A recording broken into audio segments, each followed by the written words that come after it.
नमस्कार। आज का हमारा टॉपिक जो है, जो हम हायर एजुकेशन वाला पढ़ा रहे थे, उसी को आगे लेके चलेंगे। और यही जो मैं जितने विचारक हैं वो पढ़ाती चल रही हूँ। तो ये वही विचारक हैं जो हम लेके चले थे, भारत विधा या भारत शास्त्र के विचारक हैं ये, जिनमें कि हमने अभी घुरियों को नहीं किया है, हम घुरियों को करेंगे। फ़िलहाल हम लुई डुमोंट या लुई डुमो को करते हैं, जिनका जन्म जान लेते हैं कहाँ हुआ था।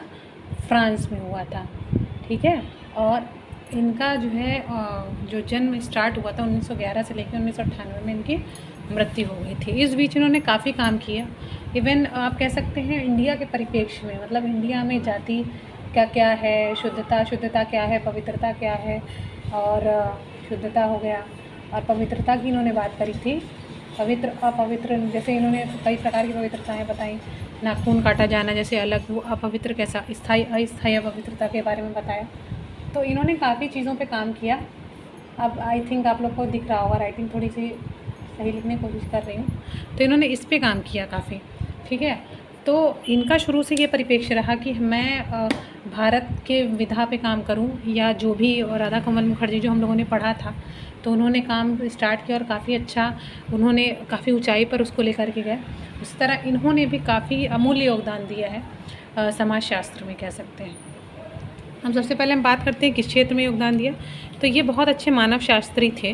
जैसा कि आप देख रहे हैं, मानव शास्त्री विद्वान है। पद्धति शास्त्र जो हम सबसे पहले लेके चले थे, उसका परिप्रेक्ष्य पे इन्होंने काम किया।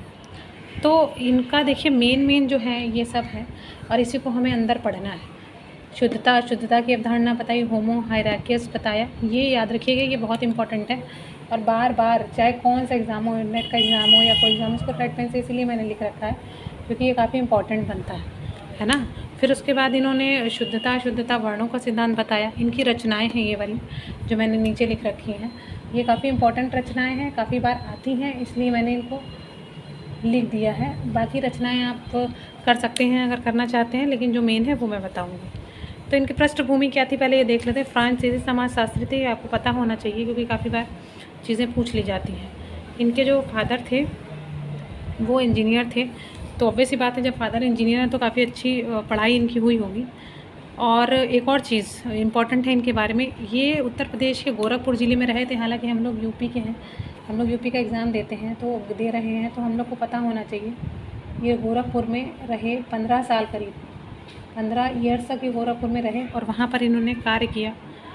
और इनका प्रयास काफ़ी क्षेत्रीय और अंतर क्षेत्रीय रहा था उस समय। तो पद्धति शास्त्र में ये बात करते हैं होमो हायरार्कियस की, और इनका ये नया परिप्रेक्ष्य था। होमो हायरार्कियस ये नया परिप्रेक्ष्य था, एकदम न्यू आया था, ब्रांड न्यू कह सकते हैं, एकदम न्यू आया था। और इन्होंने बताया सभ्यता एक विचारधारा है। जो ये विचारधारा है पाश्चात्य है, लेकिन आधुनिक तत्वों से एकदम भिन्न है। इसमें आपको संस्तरण भी मिलेगा, शुद्धता भी मिलेगी, अशुद्धता बनाम अशुद्धता भी मिलेगी, और इसमें द्वंद्व भी आपको नज़र आएगा कुछ। द्वंद्व का मतलब, द्वंद्व मैं बता देती हूँ क्या होता है एग्जैक्टली। जब दो सही चीज़ों के बीच चुनाव हम करते हैं तो उसको हम लोग द्वंद्व कहते हैं, ठीक। फिर उसके बाद आ गया होमो हायरार्किस एग्जैक्टली क्या था। इन्होंने 1966 में, इसको याद रखिएगा, 1966 में। ये इसलिए कभी कभी पूछ देता है कि इसका लाइनिंग मतलब लगाइए, line wise time period, time line बताइए, तो इसलिए मैं बता दे रही हूँ। तो इन्होंने जो हायरार्की इनकी पुस्तक है उसमें इन्होंने बताया कि भारतीय समाज आधुनिक समाज की भावनाओं के विपरीत है। इसका आधार समानता नहीं है, क्योंकि जाति में आप जाएंगे तो हमेशा आपको असमानता देखने को मिलेगी ही मिलेगी। इसका कोई भी दूसरा रास्ता नहीं है आपके पास कि आपको असमानता नहीं मिलेगी जाति व्यवस्था में। जो बड़ी जातियां हैं वो बड़ा काम करती हैं, या फिर जैसे ब्राह्मण हो गए वो कहते हैं पूजा पाठ का काम करेंगे, और जो नीचे जातियां हैं वो बाकी 3 जातियों की सेवा करेंगी। तो ये तो चलेगा ही चलेगा। इन्होंने ये बताया संस्तरण रहेगा ही, वो सांस्कृतिक संस्तरण मतलब हायरार्की, या फिर आपका क्या बोलते हैं कार्यात्मक हो चाहे राजनीतिक। तो ये आपका हो गया, ठीक है। फिर उसके बाद इन्होंने इसको 10 अध्यायों में विभक्त किया। सारे अध्याय बताना थोड़ा इलॉजिकल सा होगा, लेकिन कभी अगर हम लोग इस पर डिस्कशन करेंगे तो सारे अध्याय भी बताएंगे। फिर जाति व्यवस्था से काफ़ी आकर्षित रहे ये, और बताते रहे कि कहाँ कहाँ पर होता था विवाह संपर्क।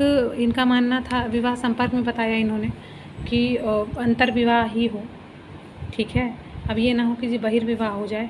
काम के लिए एक दूसरे पर निर्भरता का श्रम विभाजन होना चाहिए। शुद्धता अशुद्धता की अवधारणा दी इन्होंने, और उन्होंने बताया मस्तिष्क में इनके हमेशा ये रहा कि शुद्धता अशुद्धता, पूजा पाठ करना काम दिया गया, या जो उच्च जाति के लोग थे, अभी जो मैंने बात बताई है।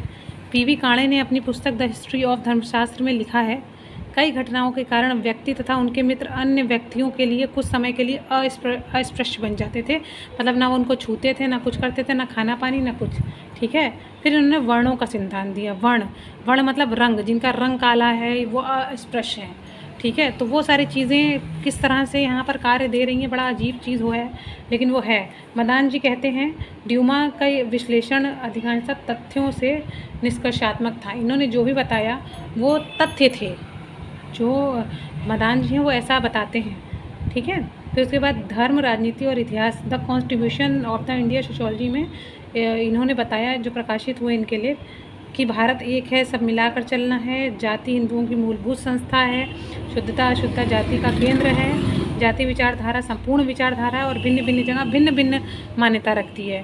होमो इक्वालिस में होमो हायरार्किस होमो इक्वालिस का जस्ट उल्टा होता है, समझा जाए तो। इक्वालिस मतलब ये यूरोप में, होमो इक्वालिस जो है ये यूरोप में काम दिया है इसको। ठीक है, यूरोप में काम आता था, ये बात याद रखिएगा आप लोग, ये नहीं कि इंडिया में ही इसको लगाने लग गए हम लोग। फिर इसके बाद इन्होंने इनकी आलोचना करी गई।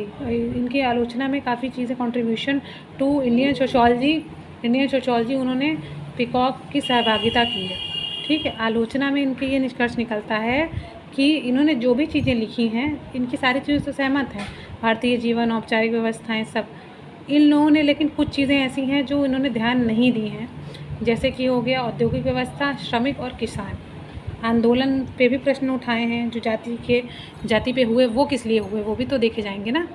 तो ये इनका है टोटल। और सैद्धांतिक परिप्रेक्ष्य में संरचनावाद, जाति का लाक्षणिक स्वरूप इन्होंने दिया था, ये हमको याद रखना होगा। द्वंद्वात्मक रूपांतरण संबंध दिया है, निगमन तथा ऐतिहासिक स्वरूप दिया है, नजाति शास्त्रीय प्रमाण दिया है इन्होंने, भारतशास्त्र और संरचनात्मकता दी है। ठीक है, हम लोग ये चीज़ याद रखेंगे।